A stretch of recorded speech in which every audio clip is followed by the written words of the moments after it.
So, what's the real story with the world today? It's kind of complicated, isn't it?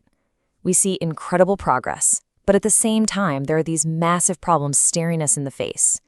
In this explainer, we're going to use data to try and make sense of it all. We'll look at how things are genuinely better in lots of ways, still pretty awful in others, but also, and this is key, definitely improvable. Okay, let's just start with a hard truth. Something genuinely awful. Every single minute, around 10 children under the age of 5 die somewhere in the world. Just let that sink in. That's about 5 million young lives lost every single year.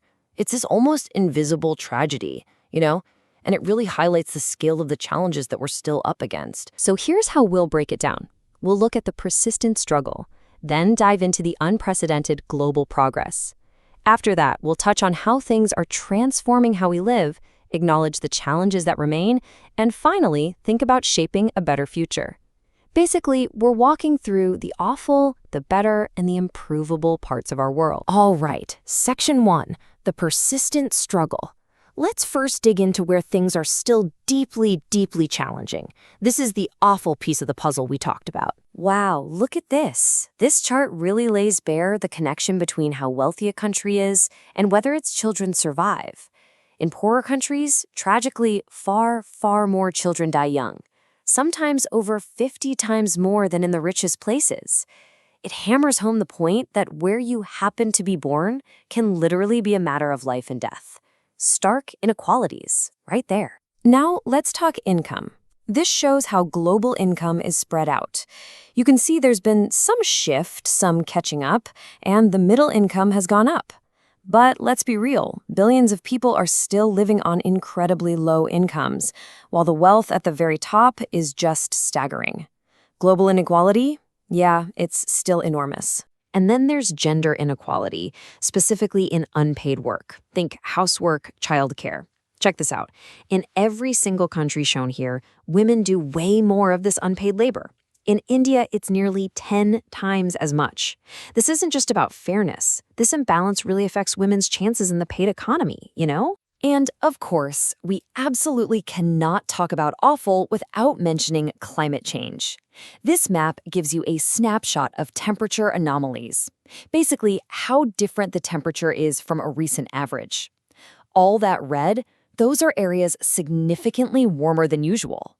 It just shows how widespread this critical challenge really is, affecting the whole planet. Okay, Section 2, Global Progress. Now let's switch gears a bit, because alongside all that awfulness, there's been some truly incredible progress.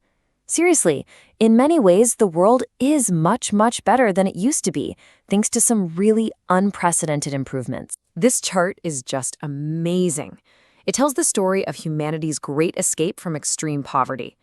Go back 2 centuries, and almost everyone lived in what we'd now call extreme poverty. But look what happens as GDP per capita, a measure of average income, starts to climb. Poverty just plummets. Economic growth has been absolutely fundamental to this change. But just how recent is all this growth? Well, take a look at this super long-term view for the UK. For centuries upon centuries, things were basically flat, stagnant. Then wham! Around the time of the Industrial Revolution, sustained growth kicks in and just takes off like a rocket. It completely transformed everything. This hockey stick shape, you see it in lots of places. It's a pretty new phenomenon in human history. And progress isn't just about money. Look at education in South Korea. What a transformation. Back in 1970, there were big gaps, especially for women getting schooling. Fast forward just 40 years to 2010, and not only has the overall level of education shot up massively, but that gender gap has pretty much closed. Incredible change in a relatively short time. And this progress really changes people's daily lives. This shows global access to things we often take for granted: electricity, decent water, proper sanitation, clean fuel for cooking. You can see a clear upward trend. Billions more people have gained access to these essential services just in recent decades. That's huge. Section 3, Transforming Lives. So beyond those core improvements in income, health, and education, there are these other huge shifts happening that are fundamentally changing how we live across the globe. Let's keep rolling with this better theme. Here's a massive change: how many children women are having on average. The global fertility rate has literally halved since the 1960s. It went from about 5 kids per woman down to less than 2.5 today. What's driving this? Well, it's a mix. Things like women getting more education and opportunities, fewer children dying young, and honestly, the rising cost of raising kids. Think about where people live. For almost all of human history, nearly everyone lived in rural areas.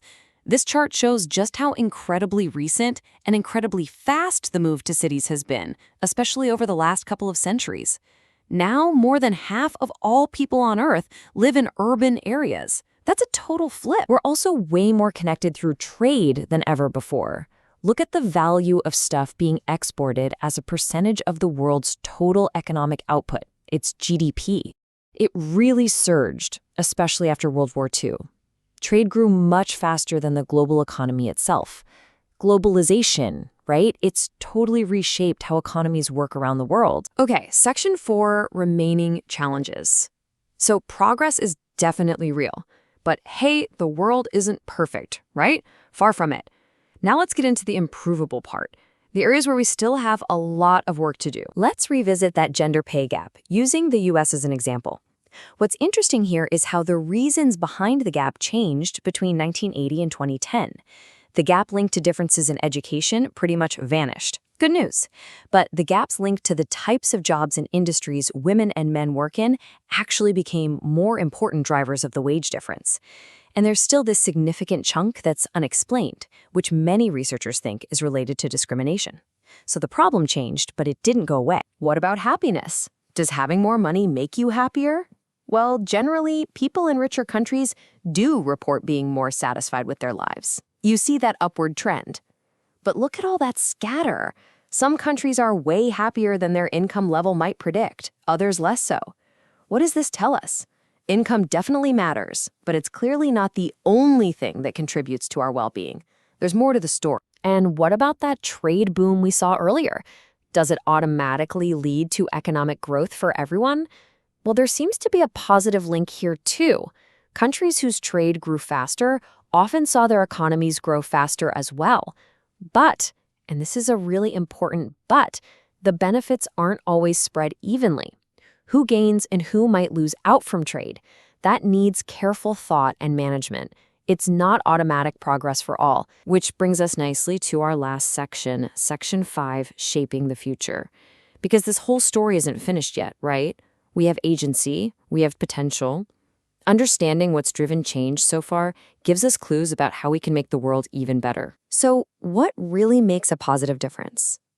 Looking across all this data, some key things pop out again and again. Empowering women, especially through education and work. Pushing down child mortality rates even further.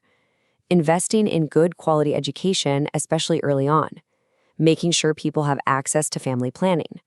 Driving technological innovation and spreading it around. Putting policies in place to tackle inequality, like social safety nets, and even shifting social norms about what's acceptable or expected.